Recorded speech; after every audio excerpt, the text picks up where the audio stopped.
Hello, beautiful souls who are on their healing journey. This is Malarimsha. We're here to speak our truth through radical vulnerability.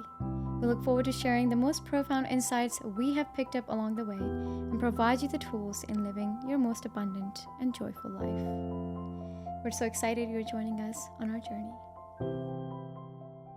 I am sure that you guys have noticed a theme across everything that we talk about. It is deep and can be dark, and it's all about inner work. We bring in the perspective from the spiritual lens, but really the overarching goal here is to promote a life of abundance and healthy life, so that we were present for people that we love and actually enjoying these vessels that we have in this lifetime.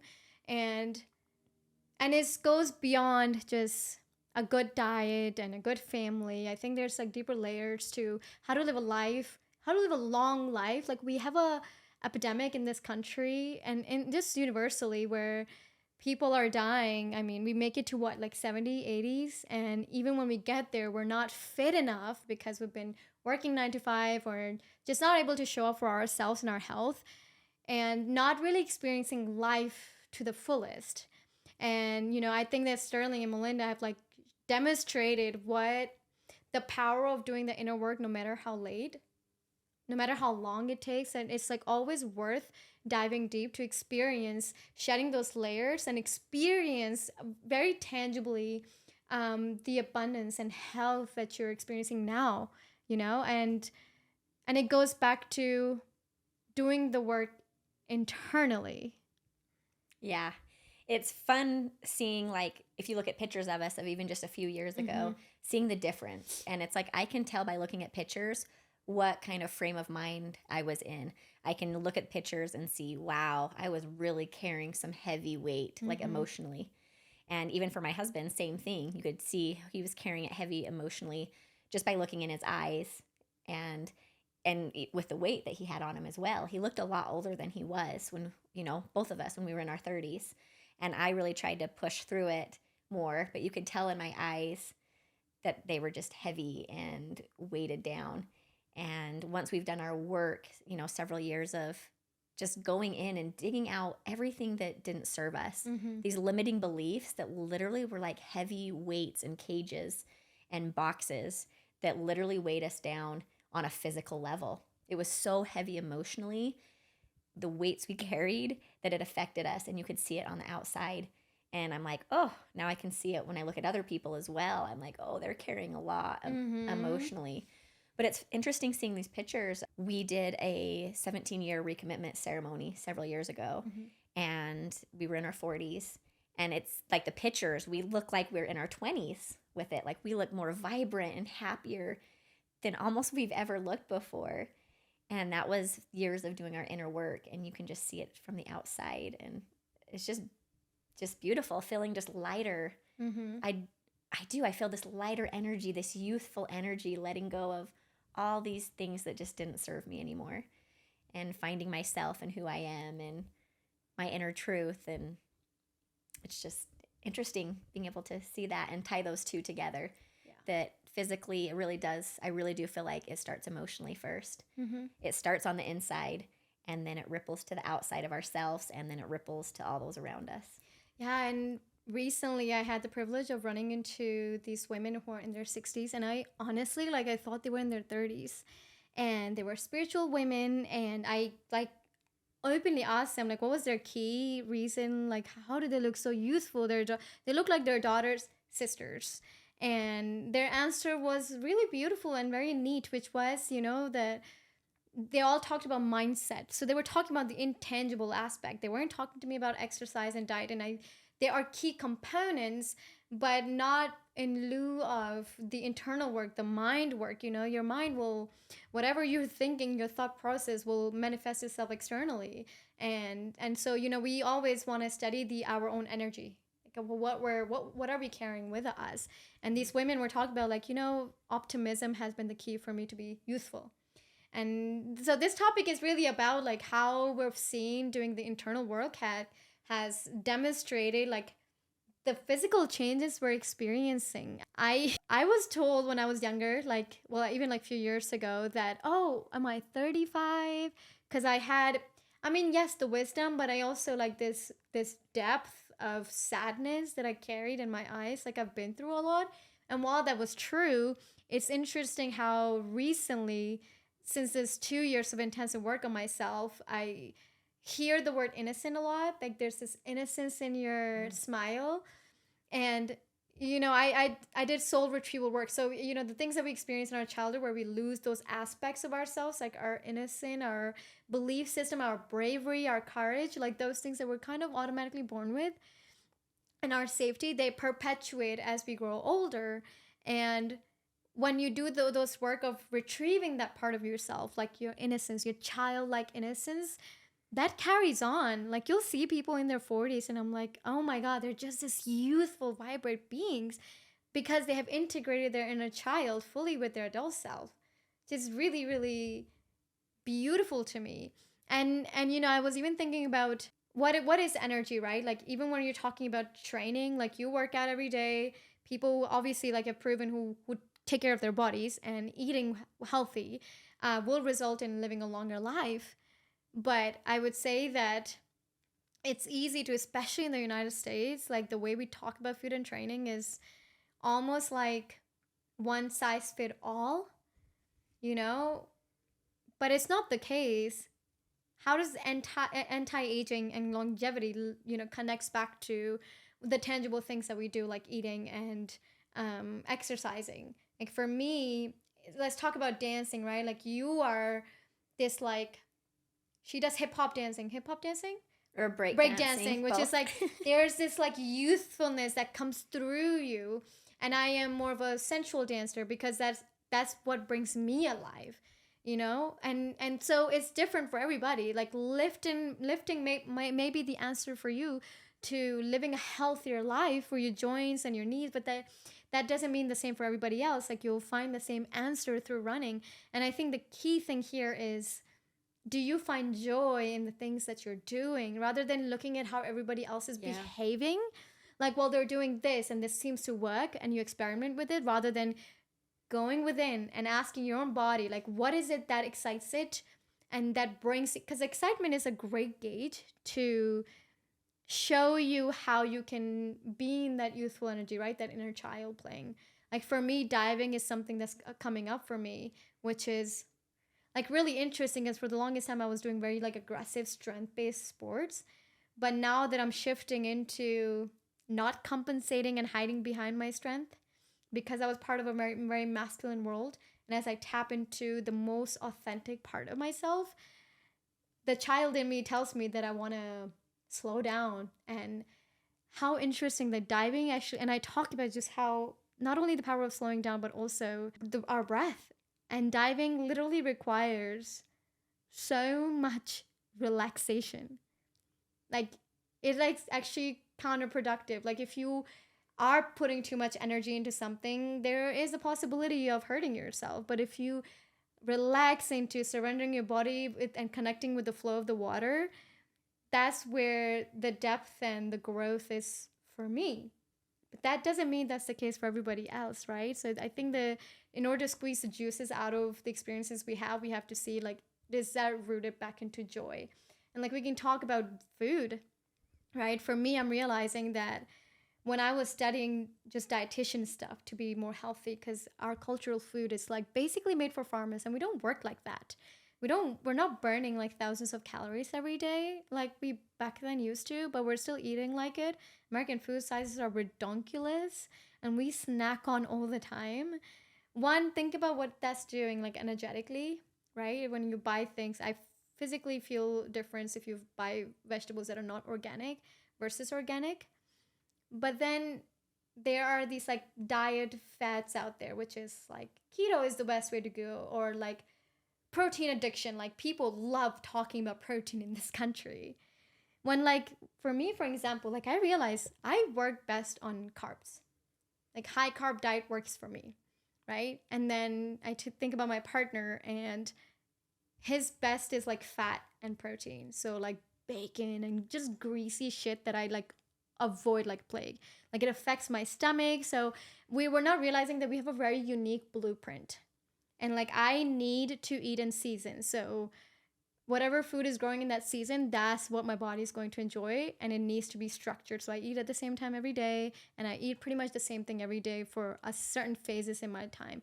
If I don't, it just throws off the rhythm. Like it's something I've noticed for years. Like I have to eat the same thing every day, and then the more I do one, experiment on myself, and then do study like astrology and Kabbalah and human design, I learned that no, my body actually enjoys consistency, but for a lot of people, they need to be able to eat in diversity, in a more colorful way, and they need to eat differently every day in order for them to thrive. That's what gives them energy. So vitality works very different for people. I mean, I see your husband, he lives off of air and he looks coffee and air. Right, exactly. Speaking of coffee, I realized recently when I got back home this past week is that my body does not like caffeine at all, because it doesn't like to feel jittery, and it doesn't like to feel anxiety, and that's just how it works on me. And it's because I've been my whole life trying to catch up to people around me who are high energy and I'm not. So I'm like, oh, maybe that's what I need to do. When I wake up in the morning, I need to have coffee. And so I was living in that rhythm, but I realized like, oh, I'm just a slow person. Like my vitality lies in taking things as slow as possible in the morning. And then when I get to and naturally allow those points of high, like your brain is highly functional in the morning and mine just kind of like picks up a few hours later. It's like, how can we honor versus like trying to be like each other, honor those unique blueprints? Because guess what? That's sustainable. It is not sustainable to live like other people, but it is sustainable to know like, okay, this is what works. How can we make it work? I mean, like, honestly, I'm not designed to work 9 to 5 job. I struggled tremendously. I performed, but always felt like I was self-sacrificing. And it was interesting talking to people on a deeper level around me. They were like, no, this is great for them. They love having that structure. They love having that consistently. They love knowing that they get consistent pay and they have to respond to somebody who takes care of them. But like, you don't work that way. You're like, you have to be your own boss. You have to create from your own space. So how does that link back to your longevity? Like, we both would suffer if we were working for someone else. Yeah. And I realize I'm adaptable too. So I can jump in if I need to, because I've had to do that too. There's been phases and seasons where I didn't think I could, because I'd been an entrepreneur, kind of doing my own thing. And then it was like, oh, working for someone else. I'm like, I don't know if I can do it. But it was amazing how adaptable that we are. Doesn't mean that I'd prefer it and love it.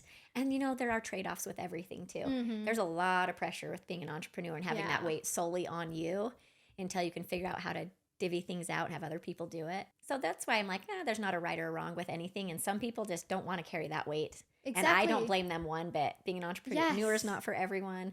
Just like these whole boxes, trying to get out of them. Same thing like you were saying with diet and food, and drinking coffee and caffeine and not. Like, I realize I naturally just must have caffeine in my body because I don't need that either. And I get jittery and it gets too much where I'm like a ping pong ball bouncing off the walls. And so I think the key is connecting with ourselves and our bodies, which, at least for me, and I know many other people around, where we've gotten disconnected. We've kind of just went into the whole system. We follow other people. We've got disconnected from ourselves and our bodies, where we're not reading the signs. We're not paying attention when our body's speaking to us by the feelings. We tend to go up to our brain first, and then it gets confusing, and then we do listen to other people, and we keep bypassing our own feelings and our own bodies that are speaking to us, saying, hey, you're getting really jittery right now. Are you really liking this? Is this too much? Okay, maybe what did you take that made you jittery? And then it's just paying attention. Do you like that, how it makes your body feel? Do you not like that? And then just honoring your bodies and giving it what it needs. And again, getting out of listening to other people and what works for them. Yeah, I think there's like categories of certain things that have proven to show signs of reducing stress and leading us to living a long, beautiful life, like healthy life, so we're present for our grandchildren, right, and our children, and being really like vitalized with life within our bones. So diet is certainly one of the biggest one, right, because that is the one source of energy. Like we're constantly recycling. So it's important to keep an eye on diet. But we always empower people to, again, listen to the wisdom of your body. Don't look at other people, because what's working for someone else might not for you. A lot of these diets were designed based on studying men and women. We don't live on that cycle, so we go through, we actually, like, as women, we should be doing seed cycling, and our cycle should change every single week, how we're treating our body based off of the energy levels we're at. But it's so complicated for scientists that they did not use women as part of their experiment. So we have to do that work internally, and luckily for us as women, we have to use our intuition and use our tangible minds to like take notes on what, like you said, what's working, what's not working, and sticking to that, because that's going to allow us to bring into harmony. That's where I want to lead back to. So there's diet, and then there's training, and that works for you, but ultimately you want harmony in life, right? We are team players no matter where we go. And it's no secret that communities thrive best. Like in America, I mean, communities really is not a thing. People don't know each other's neighbors that well. And I think I see that a lot more better here in Cache Valley than really in most places. I mean, I grew up, yes, in a very violent place, but you always had a community to rely on. And every single day, the 3 meals that you have, you're sharing with people. There's no television, there's no phones. It's like not even an option.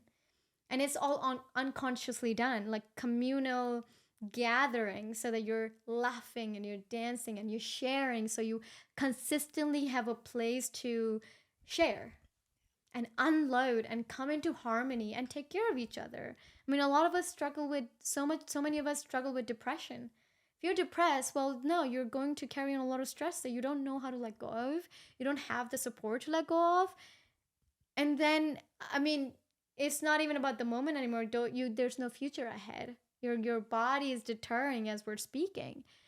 So those kind of like stress and then anxiety, all of that, like when you don't have community, I think like when you became ex-Mormon, you left the church, it's amazing that you guys found your community. You went to people who you can rely on. And it's again, it's not about right or wrong. It's just like, how can I find harmony in the people that I'm with so that I can be lifted up and supported versus being ostracized in a community? You watch somebody who's being ostracized. Oh my God, you see the weight, the deadness, right? Like, what kind of life are they going to lead when they have no support around them? And then I do believe there's a community for everybody. You just have to seek it out.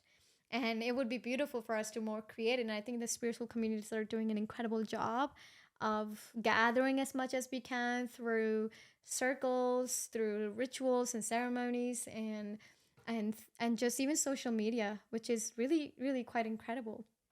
And so you've got the diet, you've got training, and then you've got community, and then there's the other half, which is the internal world. Like, how are you being affected by the environment that you're in? Like the environment that we're growing up in. What is that going to do to that child? And how is that going to affect how we perpetuate our lives from then on? Are we going, I mean, that's why you see kids who are struggling with drugs and have no will to live.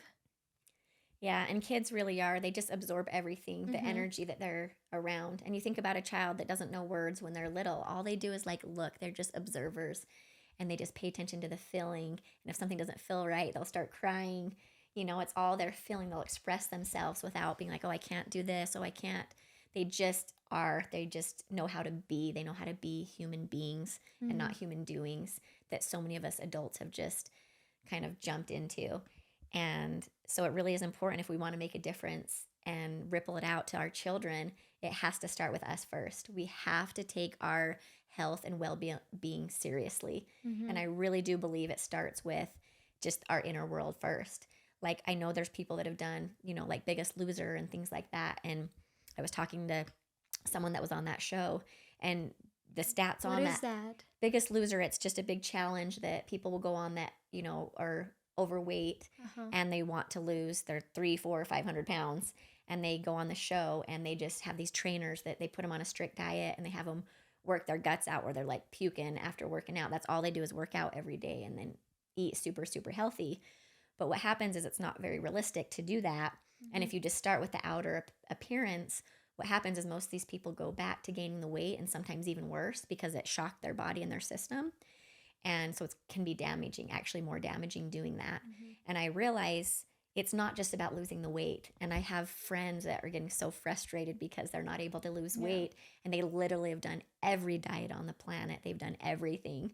And I'm just like, oh, I really feel like this is an emotional thing. And if this person was willing to slow down rather than work harder, train harder, do everything that's out there, research everything that's out there, if they were willing to slow down, go sit with their emotions and release whatever they're holding on to, trying to control, that the weight would naturally fall off so much easier. I've just seen that happen with, many people around me.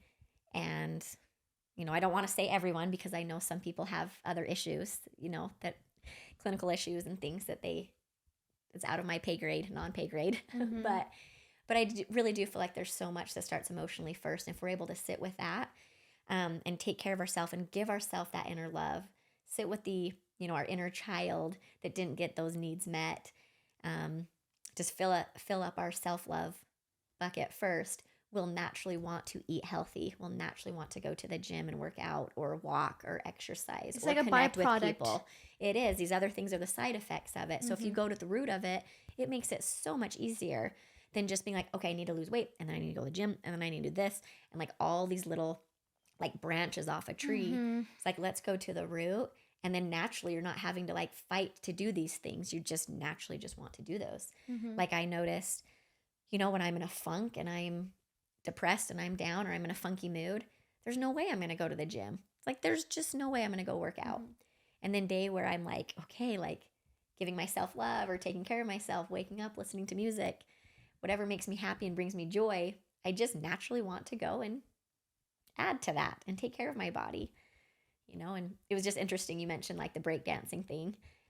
Just several days ago was my niece's wedding, and I was exhausted. My allergies were kicking in big time, and I took a couple Benadryl allergies. Apparently that was a bad idea. I just thought they were regular allergies, but they were Benadryl, and I don't usually take that stuff in the middle of the day, and it wiped me out. I had the hardest time keeping my eyes open, and I had a long day of helping my sister. And anyways, there was like a dance that she did for her wedding that evening. And it's like, everyone knows I'm the dancer girl. So, I had to represent, I had to go. And anyways, they did this circle and people were going in dancing in the circle. And I was so tired. But then when I heard that music, I can't not dance when I hear music. So even though I was exhausted, I went in and I did my break dancing, and I did the worm, and I did my backspin and my windmill.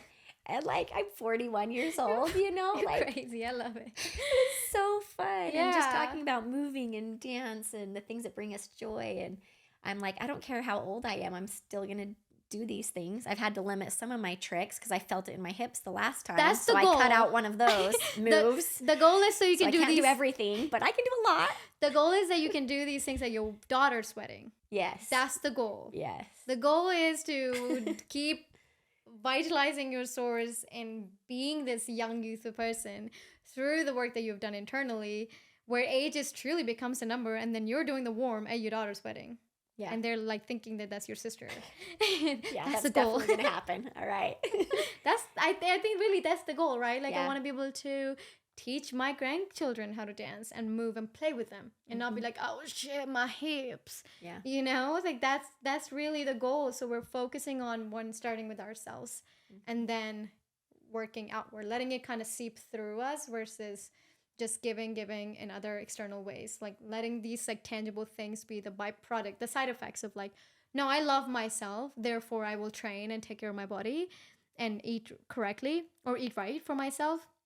I love when trainers and dietitians and just healers are handing people out affirmations and mantras, because you're like literally you're reprogramming your cellular being, and it will have an effect on you externally. There was a really famous research done on water crystal. It's called water crystal theory. Years ago, I think I was in high school, and I did research on it. Basically, this guy from Japan, he captured water samples from different parts of the world, and he then spoke to each of them, and he would say nasty shit to some, and then some he would say you're beautiful, and he would write He put crystals on some. So there was just this experimentation on water, right? Which is a unique element to choose because we are mostly water. So I understood that there was a deeper aspect of what he was trying to target here. So he would freeze those water molecules and then he would freeze them where he can capture their crystals. And then you saw crystals of those that were spoken with love and were found in places like Utah and other places that are spiritual or religious, and the water crystals were symmetrical and beautiful. Like you can tell what is ugly and beautiful by looking at those things. You can see the fluffiness and the lightness in these crystals. But really, the key was the symmetry of it. Symmetry of it. But then the ones that were talking shit to or were found in places where there was nuclear particles that they were found or through bombings, whatever happened in those areas, especially in Japan, he chose those samples and studied them. And you physically see these crystals just destroyed, discombobulated, and you can tell they've been through a lot, these water molecules. So think about what happens to us. You know, kids who go through, again, going back to why we're doing this podcast, why are we so inspired by bringing stories of people who are resilient, who have found their way through the hard things and found wealth and health in their lives despite what they grew up with. Like, I think about kids who grew up with parents who were drug addicts or grew up in homes that weren't theirs, or they were being sexually abused. Like, what does that do to a child? You know, and you meet kids, right? And you'll see like, oh man, they they look like they're 35 years old. They've just gone through so much. And I was one of those kids, but when I went to Nepal, you see these little kids on the streets. They're just like no innocent in their eyes because of what they've seen through violence and war and destruction, natural destruction. What does that do to their future? You know, how is that affecting them? So that water crystal theory was like super powerful. And so it goes back to like, yes, that is the state we can get to because of like you were being neglected in your childhood and the things that I went through a lot of violence and in all different directions and feeling a lot of isolation and darkness, and then moving to another country where I don't know anybody or a language, just all those really extreme experiences that will weigh you down. And so, you know, the empowerment message is to that we still have the chance to live a happy, beautiful life. And in order to do that, we have the tangible things like the diets and the and training and community, but really it has to start within, in our hearts, in our wombs, in our bodies, and returning back to that wisdom. Yeah, I love it. Yeah, and you know, on the way here, so I just flew in like 2 hours ago. I went down a rabbit hole of something that's been kind of in my realm. I thought about the way I behave. I would say behave or perform in life is significantly different than I did when I was in the Marines or as an engineer 2 years ago. And I honestly don't know how I was surviving, but I really dove deep on the plane and I'm like, what changed? There were a lot of things that changed, right? Like I did sit in ceremonies and I knew that I had been doing a lot of internal work. But the key thing that changed for me was actually this modern tool called human design.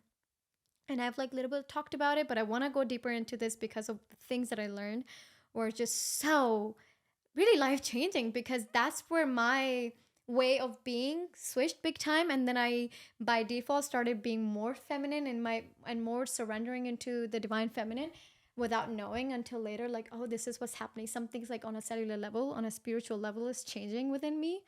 And I went from like being this really fast paced, very brain techie mindset to like trusting my intuition, like my life depends on it, like fully trusting it.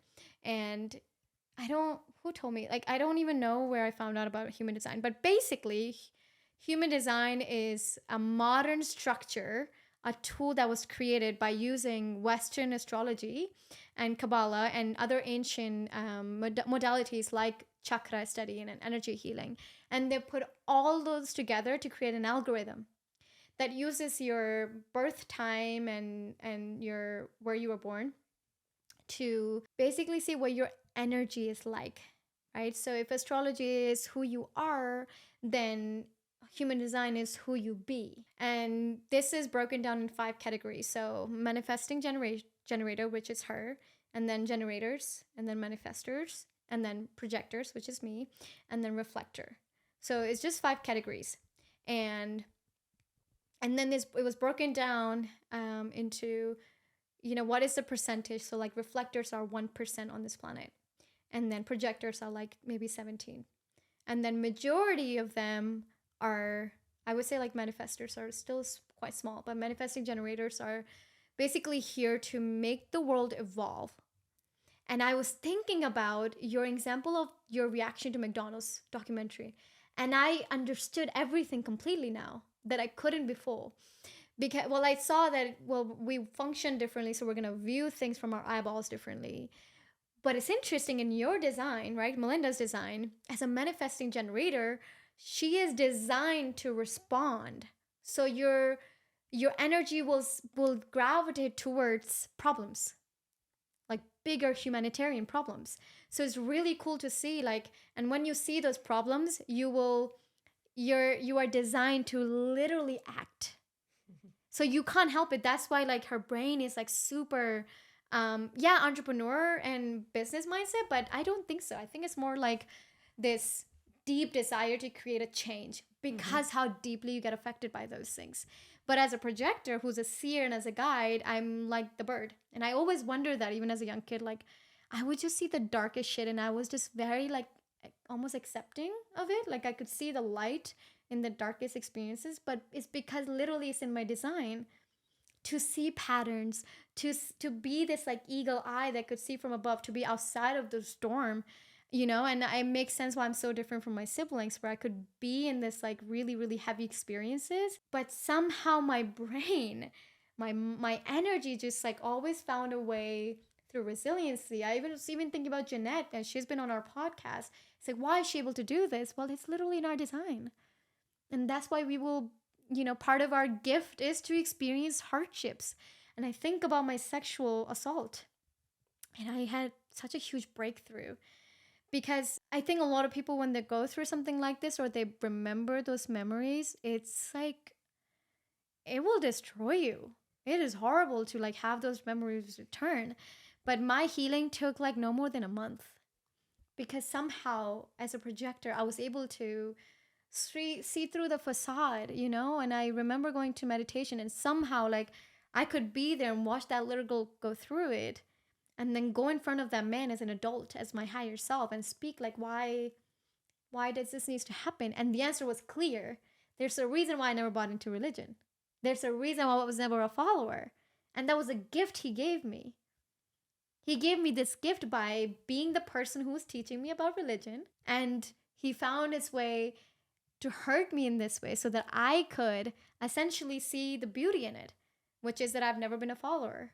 I've always been the black sheep of the family. It helped me be the chain breaker because I just could not follow. I don't buy into people's bullshit. I don't buy into drama. I literally am not designed to, because I'm like seeing from above. But just like your strategy, Melinda's strategy as a manifesting generator is to respond, mine is to wait. But I've been living like you. I've been like inserting myself and trying to help and because I can see those things, can be that eagle eye. But like, it's literally in my design that my force is so penetrating, my aura is so penetrating, that I need to wait for an invitation. So somebody needs to see me. The projectors are guides, but they have to be asked to step in. You can't just choose into it. Like somebody has to see you and say like, I want to receive healing from you. I want to work with you. I see your power, in order for them to even receive your wisdom. Like that. So that made sense to me that my whole life, my family is like talking to a wall. They couldn't. But I want to deep dive into this because manifesting generators, like Melinda is a good example of it, are literally designed as energy bunny, which you mentioned that a few months ago. That was my nickname. That was like high school and college was the Energizer Bunny. Just keep going and going and going. Right. And for projectors and reflectors, as a small percentage, in order for us to be up here and see those things as guide, and we tend to be more spiritual and psychic, but manifesting generators are more like the doers, like they're like taking action onto the things that they're seeing, which like makes complete sense, right? I just thought that I was living wrong, that I was just not enough, that I wasn't seen. And it's because I was forcing my way into solving problems when actually I was handed a really easy hand, which is sit back, relax, let people notice you, and then let them receive your guidance because you already have it.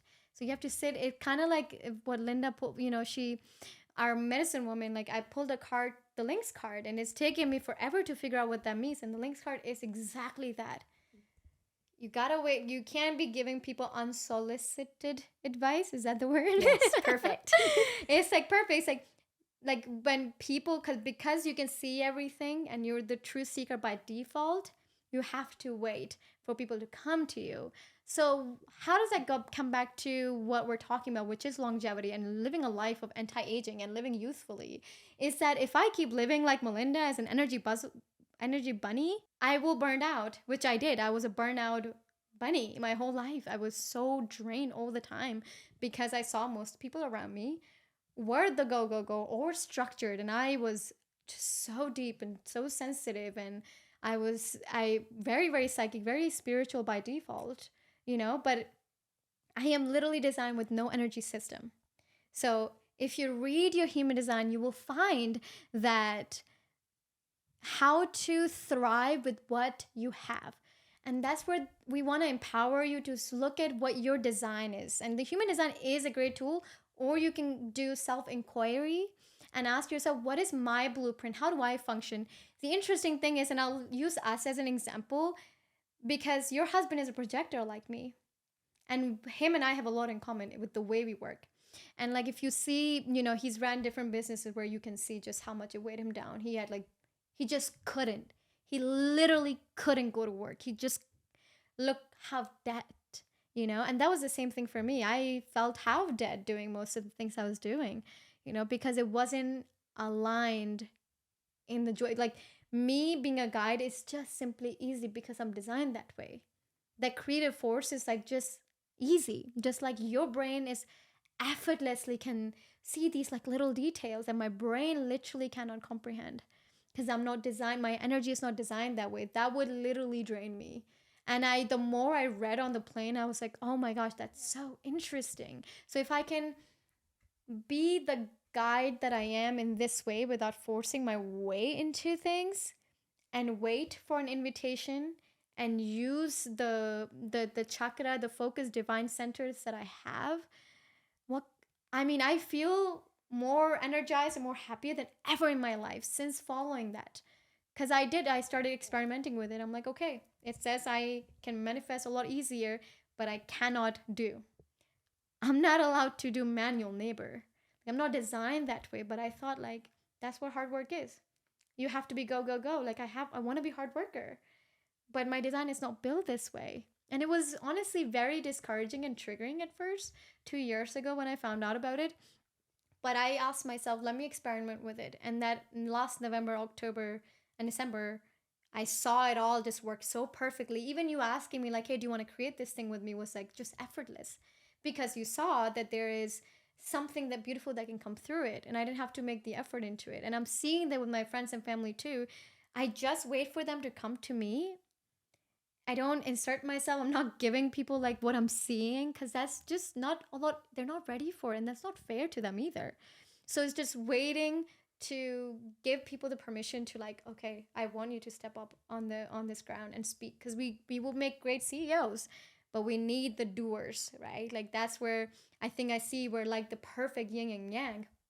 And then I dove into the partnership between different energy system, like you and Sterling just balance each other out because manifesting generators have no idea how to stop. That's true. They don't know how to stop. And because it's easy, relaxing. but it's like easy for you to just go, go, go. You have a really strong energy system. Mm-hmm. Me, her, and her husband went to this festival or art.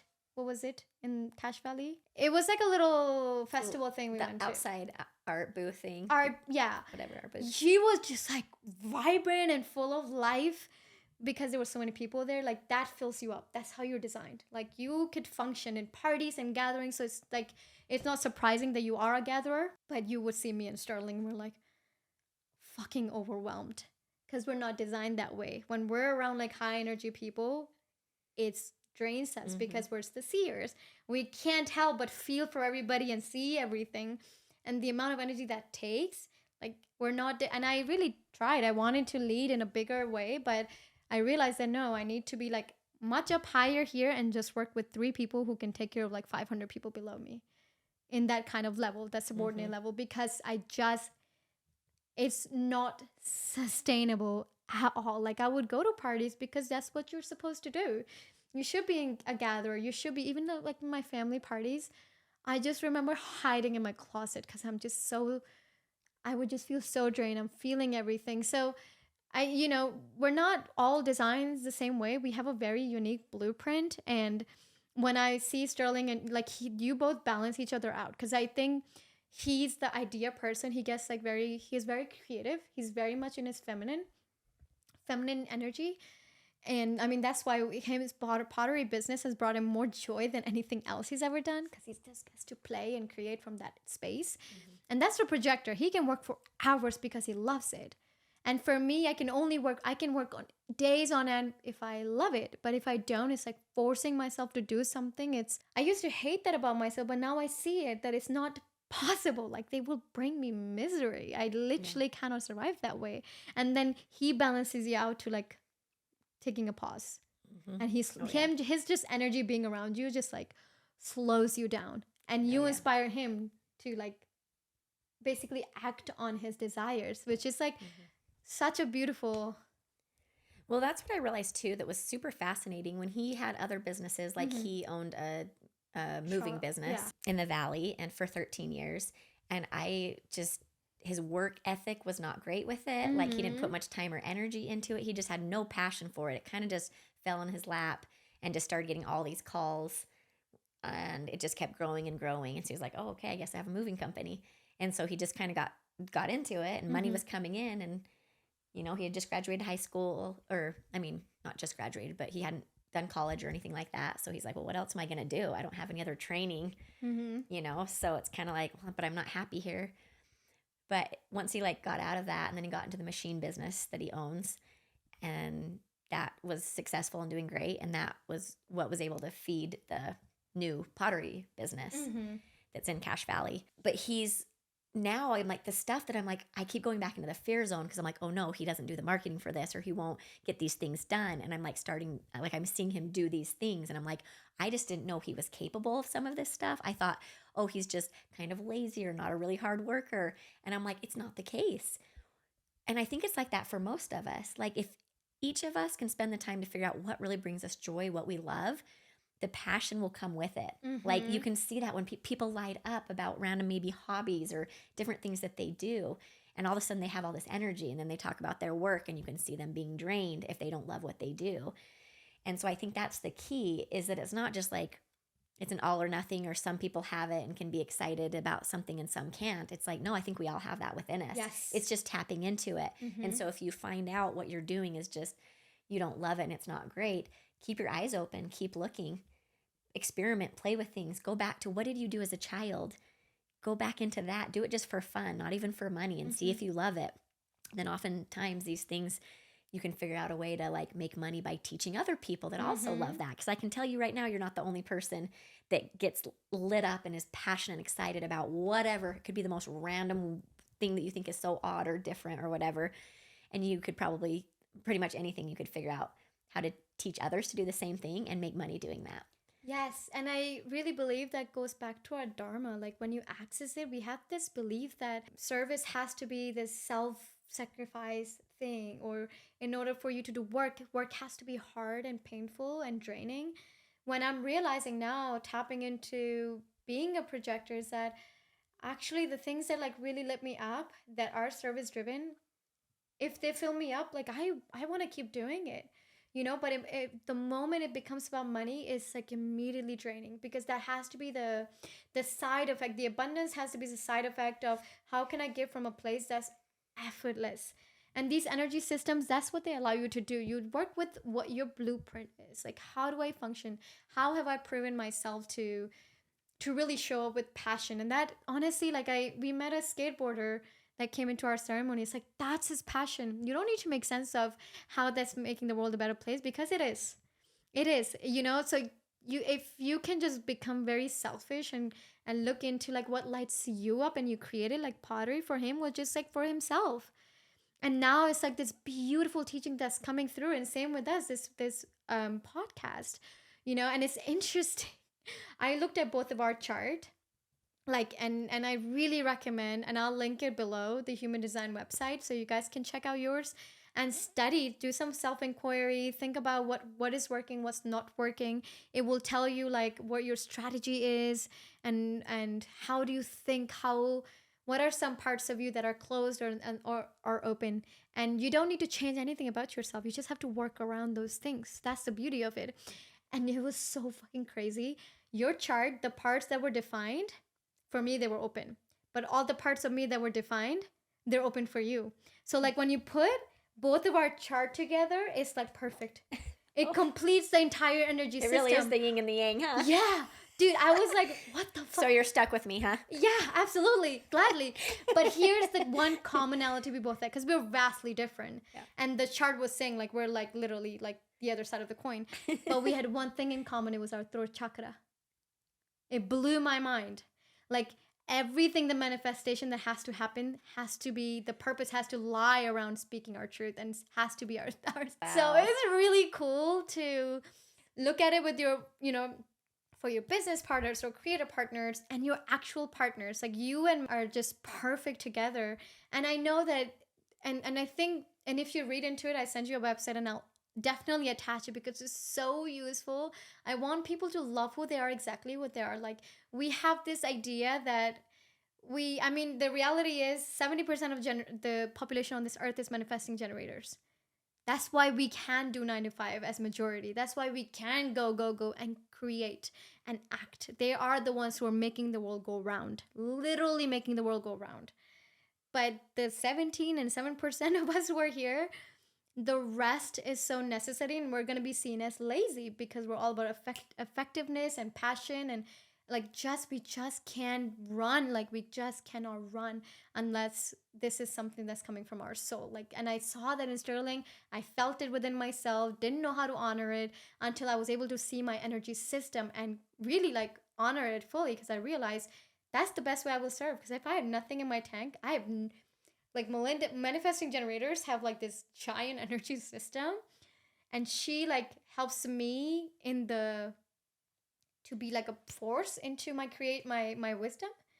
But I'm like the sitter with it. Like I'm just kind of like the gatekeeper of wisdom. I don't do anything with it. I just sit with these information by myself in the mountains. I'm like, that's cool. I love this. Wow, these are just things coming through me. Or I'll go to like gatherings. I'll see people. I'm like, wow, I can just see all these beautiful things. But you gave me that space to be invited into this space and know that you trusted the wisdom. You trusted the things that were coming through me, to the point you asked me some deep questions and I'm like, does she really think I have all the answers? And then I'm like, I kind of do. Like, because I'm an open channel, they literally come through because they were designed for you. They weren't for me. That's what projectors do. Like that's as guide we do. We're not living for ourselves, but it has to start with allowing ourselves to rest and not be doing a lot of manual labor, which makes sense. Like I was trying to be a Marine. Like I honestly think about it, that was the worst idea ever.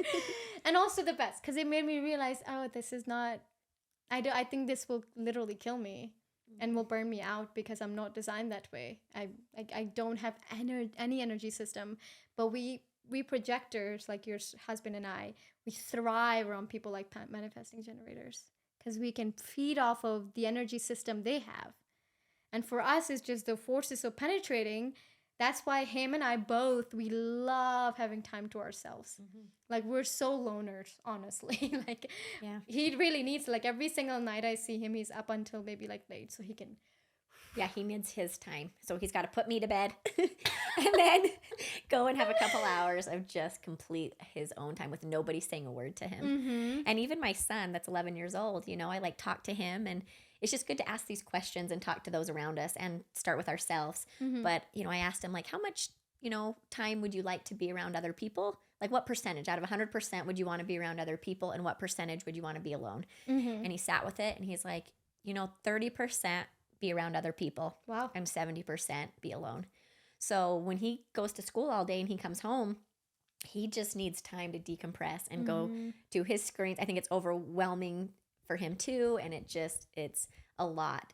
And so he needs time to just decompress. So I need to give him that time to just chill and play his Minecraft or his games on the computer and just be alone and not worry about, and just focus on one thing and without other people talking, pulling at you, whatever. So that's the biggest thing, is just finding out who you are, what brings you joy, realizing you weren't meant to just fit in one role. And so it is fun learning about these other, like the human design and different things like that. Just, it can help give you permission of like, oh, no wonder, like I've been like feeling like I'm fighting against almost myself, because I'm trying to be this person that I'm just not, and I never will be. So you do have to be careful, because there's things online that will show you like, okay, This you need works. to work harder. You need to work harder. Do this. Oh, it worked for me. And they sell you on it. Yeah.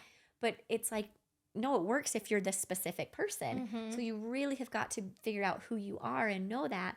And then honestly, it helps take some of the weight off, and like those limiting beliefs of feeling like we have to be a certain way or be like our sister, our friend, or our spouse, and realize like, no, that's just not me. And honoring that and respecting that is what's going to bring you longevity, and you're going to feel younger, because you're not going to carry these weights that were never yours to carry. No. It's time to just let it go. Our hands on our heart, take some deep breaths, give ourselves some self-love, give ourselves some just acceptance of where we're at, and give ourselves permission to say no to what we want to say no to, and yes, what we want to say yes to. And it teaches us compassion, that, oh, we have different blueprint. Like we're just built differently, you know, and it's, you know, there's many different ways to go about it. Like you'll see vegan people who will like put veganism down your throat, which veganism is great, but not for everybody. yeah. Like it cannot work on me. Like it will make me sick. I can't eat all meat. Like if I eat steak, like it hurts my tummy. So I have to eat lamb. So I'm just using food as an example, but when we're shoving down beliefs and ways down some people's throat, like this book that I read, and which talks about, you know, people who are successful wake up at 5 a.m. These kind of things that we teach people, I mean, force them into behaving a certain way that doesn't align with them. That's why the shit doesn't work. Because it's not part of their blueprint. They're not meant to be. Like, I am a night owl. My creative forces are flowing at that time. It just what works for me, because I'm very much the moon and you're very much the sun, right? So the sun is like the energy, the father energy, the physical, the doing, and I kind of become the mother and go very within, and I'm just, everything has to be so damn deep for me. And so I stay up quite a lot, and I'm so lucky to be with a partner who is like, he would not be perfect for a lot of people, as a reflector, who's 1% on this earth. They're like your mirror. So I understand why he came into my life, because it's too easy for me. Like I know how to look at my own self. That's where the difference is if you look into your human design, you'll see where your divine centers are. And for me, I'm a very unique projector, because I know there's this knowing, very, very strong. I have a very strong in ajna and head chakra and all of those things, which basically tells you like, you already know who you are. And then a lot of but most projectors are open, and Sterling is one of them. He has like one defined center, which is his creative force, which makes sense why he's so into pottery.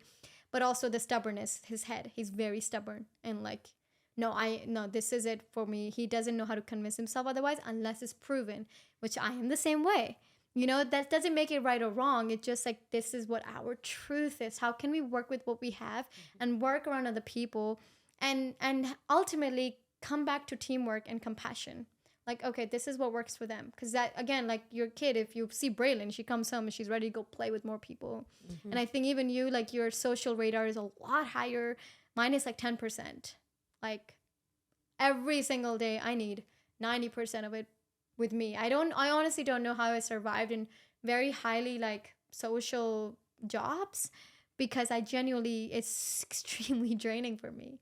Like I need to just put my headphones on, go on a run, go on a hike, be in nature, and like fill in my energy that way. So it's been honestly so life changing and very effortless to live now and manifest beautiful things in my life, since I'm honoring my design and how I work. And a lot of it has been self inquiry and realizing, like, you know what, none of this stuff works for me. I've tried this thing, I've tried meditation at this time, or eating at this time, or freaking, like fasting, whatever. But those things don't work because they're not who I am. But they will work in this way because of my unique design, And like for us, going back to that, like it was really cool to see, like, I will balance you out and you will balance me out, because I feed off of your energy, and then I will also teach you how to stop. And which is good, because I need that. Or I'd have a Yes. nervous breakdown at age 45, which is why I had to marry my husband. Well, for a lot of reasons, because he's amazing. But if I married someone like me, that would be For bad now. news. Yeah. Yeah, so it like that's actually a really cool thing. So you don't want me to be like you, or I want to be like you, because it goes back to harmony, right? And like, how can because my goal is always unconsciously, it's not my goal, but it's just what I'm going to promote to people unconsciously, which is slowing down. Because I am very like relaxed, like super chill. I don't feed into energy, drama. I mean, like the things that I'm currently going through, they just make me giggle because I just can't be bothered, Because I have this knowing and trust, like, no, I'm not gonna become poor, or I'm not on the wrong path. How could it be if it brings me like literal joy and life force within me every time I do this, or every time I sit with my feelings, or my meditation, my practices, my way of life gives me life. So that can't be wrong. And that's the stubborn, right? Like, no, this works for me. And what works for you is going to be completely different. And how can we come back to this unity of, you are designed, and when I say you, I mean the people who are listening, like you're designed differently, and work with that. And maybe you will find that you're attracting a lot of problems, and you're naturally a problem solver. Then there's a chance you are a manifesting generator, where universe is pushing you in that direction to create and solve the bigger humanity problems. Like, look in it, feel this, like how hurt you felt after McDonald's documentary was amazing, but it pushed you in that direction of looking deeper into how the society works and what you can do to change that, right? And then my work is different, where I have this deep acceptance of the light and the darkness. It's like I know how this is working, and I see it in families. I can just see, oh my god, it's so crazy, like the patterns and the cycles, and it's like you can't do anything about it. You have to just wait and step back and be that linked spirit and not say anything and let life unfold. And then reflectors were 1%. I feel bad the most for them, because they get the shit end of the stick. I mean, they have zero energy system. They have no definition. They tend to be really good actors, actually.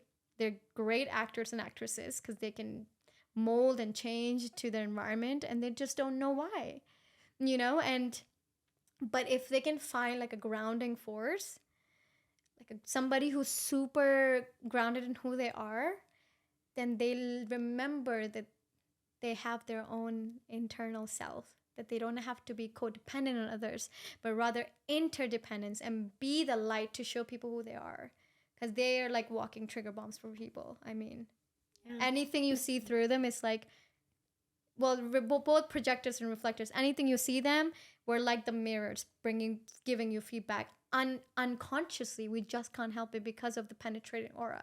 So I dove deep into human design because it really has changed my life. It gave me like the scientific and tangible blueprint to look at it and see, okay, let me try this, let me see if it works. Maybe I am living wrong, maybe it doesn't align with me, and trying it, and then seeing how effortless life can become. Because thinking for you in this really beautiful, detailed way, like the way you see a business is like so fascinating. That literally gives you life. That excites you. I see that, it excites you, it gives you life. And so how can we, longevity and anti-aging, like these things, like living a beautiful life requires how much less stress we can put ourselves. And what is the key is to finding out how do we function. Yeah. And all the big areas in our life. And human design is just one really giant tool, in my opinion, that can help you kind of if you're not in your body, it can tangibly give you the scientific research done based off of these very ancient wisdom that comes from the Eastern world, and they put them all together and created this algorithm that teaches you how you are, how you be, how do you function, what is your aura, and understanding energy without being as sensitive as me and knowing what my energy already is, right? So this, it's really, really amazing. And it goes back to harmony and making life as easy, as simple and effortless as possible so that you can continue to live and thrive and create and live a happy life. And that's all we want to do here is, give you guys permission to slow down your life, figure out what brings you joy, happiness, get yourself out of those boxes of feeling like, just judgment and comparing yourself to others, that it just doesn't matter. In fact, life is so fun when you can keep yourself open to other people. And when you realize, oh, wow, people really are so different. Their brains are completely different, where they absolutely they did not see this thing right in front of them that maybe I saw, and just learning about other people and being open to just hear from them without trying to tell them, well, that's wrong, or well, that doesn't work for me. And that's when we share things, I really always want to come across with an energy of like, this is a way, the way that we're thinking, the way that we're talking, it's a way that's worked for us. And so sit with it and see if any of these things work for you. And you're like, okay, maybe this can help create some ease in my life, or a little less stress and a little less weight, and taking some of those rocks out of our backpacks that all of us carry around that we don't need to carry anymore. It's like, look at it, old stories from childhood that maybe we thought it was true as a childhood to keep us safe. And now we're an adult and we realize, oh, I am free. Oh, I actually can come and do what I want. And I don't have to stay in this job if I'm miserable. Or how can I find joy in every little way possible, every single day? That's what it's about. It's going to keep you youthful and young. And for me, I use the word play a lot. As an adult, I'm like, no, I want to play. And my 11-year-old is no, I want to hang out with my friend. And I'm like, I'll still use the word play. Yeah. I want to play. I want to have fun. I want to be young at heart. I just see beautiful children who are so youthful and carefree, and they're just friends with everyone, and they play with the dirt and they play with sticks, and they're just, the simplest things brings them joy. And I feel like that's where we're kind of getting at in a society of we're all just we're burnt out and we just don't want to do the rat race anymore. And we just want to slow down and go back to those simple days. And for me, it's connection, just connecting with people, learning from other people. It's so fascinating, and just, it's fun when I don't have to try to convince them of my way. It's like, what a waste of time. I'd rather hear more about the fascinating experiences that you go through and others do. And so anyways, we give you guys permission to toss all the garbage that you've been carrying and the last thing that was coming to me is, right now, economically, US is going down south, and the AI is taking over, and that is taking jobs away from people. A lot of people, it is. But I can see that actually is pushing humanity into direction of going more within and asking ourselves, being forced to not be stuck in a mindless job, and not being thinking that we have to go to university, we have to get certain education to be successful. Because normal people can't even afford buying a house right now. But I think as a humanity right now, because of these AIs that are taking over things that are just manual, or not brain working, like somebody standing at a cashier register, there's something beautiful happening that I'm seeing as a humanity, that we have a chance for us to actually relax and chill and understand money a little differently, and go within and see what are some gifts I bring to the table that are non-negotiable, that cannot be replaced. My wisdom cannot be replaced. Good fucking love asking ChatGPT what I would respond. You can't, those are our unique things. And so there's gonna be a time, and it already is here, where we're going to have to collaborate and work with systems that are thinking faster than us, so that it creates the ease and space for us to actually bring our unique blueprint and our unique wisdom. So there's an opportunity. I just want to leave this with a positive note, because the stress levels in people right now, in order for them to survive, and they think that working at a dollar store hour to hour paid, that will not cut it. And that's a really hard position to be in. But I would pose that you can still live a beautiful, long life. Just think of this as an opportunity, because it's going to happen. We already are seeing it at restaurants that there's robots coming up to you, handing you food, and not a waitress. Like Really? oh yeah. I've not seen that Yeah, yet. yeah, it's big in Virginia. Like it's already there. There's like robots coming up to you, giving you food. There's no waitresses working. You're already like paying on the machines. Like they are going to take up that space. But I believe that this is actually pushing us into a new world, and really asking yourself, what is something so unique about us that is irreplaceable? And we are walking miracles. So yes, you still have the opportunity to, because money truly isn't real. Like currency, it it's just a flow of energy that is endless. Like it is always there, and I'm finally meeting people who are demonstrating that it works. Is there. But you have to tap into, again, what you said, go back to within your body and ask yourself, what is your unique wisdom, what brings you joy, and try doing that. Yeah, maybe this is going to force us into going back to what did I really love to do as a child? Because, I can't work at this restaurant job anymore. And in fact, being a waitress, like I got okay money, but I didn't really love it. It wasn't my passion. It didn't make me happy. Yeah. So some of these jobs are being forced out of. It can sound really scary, but maybe it's like, a lot an of things can be opportunity. a blessing in disguise or an opportunity. And even Sterling with like, he has this machine shop where it's like, you could easily get robots to do that and not have employees there, and create that, but now he's like, no, he loves pottery. He loves clay. Like, sorry, robots can't do that. And the humans are going to have to come if they want to, and you get to touch the clay. And it's actually a space to disconnect from screens and electronics and to be able to ground and be centered and to be present. You have to be present to even center the clay, or it will throw you around. You can't be in another mindset, or it will work you, And so I think so many of us are just, that's why so many people are excited too, is because they want to go back to that. They are tired of the rat races. So I love that he's figuring that out and, jumped in, and now we're creating that. And I just want that for other people too, to find their passion and their joy and just start. Even if it's just, you have to work your job for the money right now, to find what you love to do and just start doing it. Yeah, see it as an opportunity. But yeah, we'll share all this information, and I'm super happy that we talked about this, because this is my goal. I want to be the most relaxed woman in my family, and I want to create from a place of joy and not survival. And a lot of us are still in survival. So I hope that this can inspire you to go within and get to know yourself and see what you can create from a place of joy and not survival. And show up to this world as this unique, miraculous being that you are, as we all are. Love it. We'll see you next week. Thank you for listening to the Mel and Rimsha Her Story podcast. If you found value in our life experiences and shares, then please like, subscribe, and share this with your loved ones who may also benefit. Follow us on the socials at Mel and Rimsha. From our heart to yours, with love and gratitude.